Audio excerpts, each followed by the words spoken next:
So the last gas law that we are going to consider is Dalton's law of partial pressures.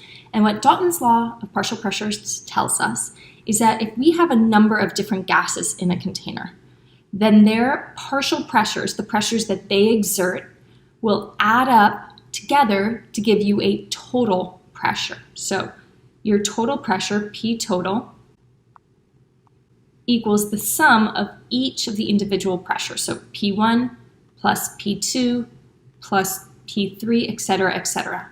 All right, so let me show you a visual representation of this, and then I'll show you two examples.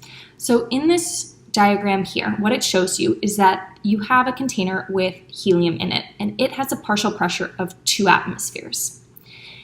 If you have another container that has argon in it with a partial pressure of 4 atmospheres, if you combined these two containers together, right, if you added all of the gas from this container into a new container, as long as that container has the same volume, notice they're all the same size, then the total pressure in this container is simply going to be the sum of the individual partial pressures. So 2 plus 4, which gives you 6.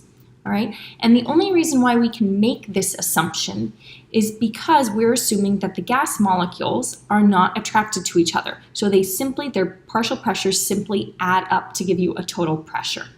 All right? So let's look at a couple of examples. It says air contains oxygen, nitrogen, and carbon dioxide, in addition to some trace amounts of other gases.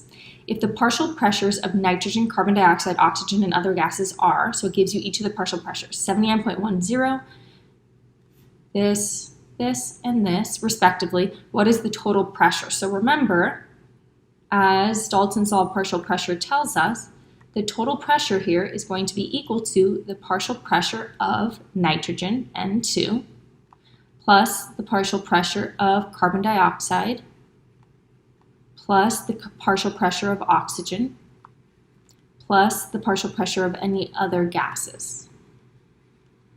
All right, so all I have to do to find the total pressure now is add them up.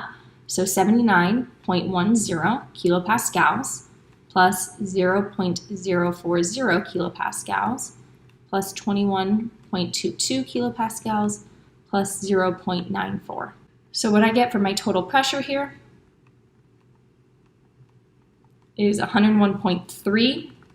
Now keep in mind, because I'm adding, I need to be rounding based on the fewest number of decimal places. And since all of these values, so this has 2, this has 1, 2, 3, 1, 2, 1, 2, so I need to have 2 decimal places, so 101.30, and my units are kilopascals.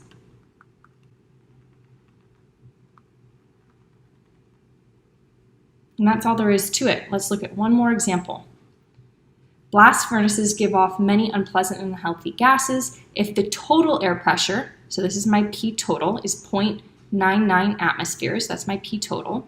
The partial pressure of carbon dioxide is 0.05, that's carbon dioxide's partial pressure, and the partial pressure of hydrogen sulfide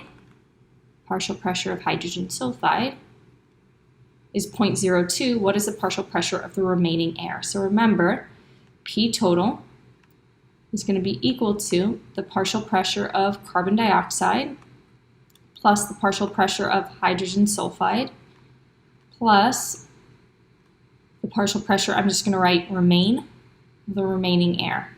Okay?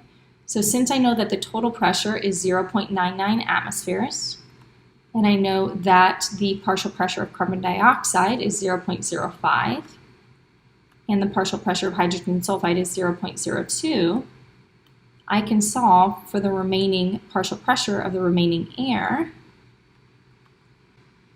So 0.99 equals 0.07 plus P remaining.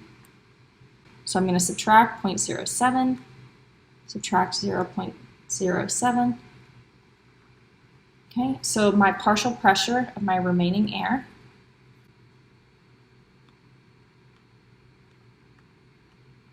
equals 0.92. Okay, and my units here were in atmospheres, so my units for my partial pressure will be in atmospheres. And that's it.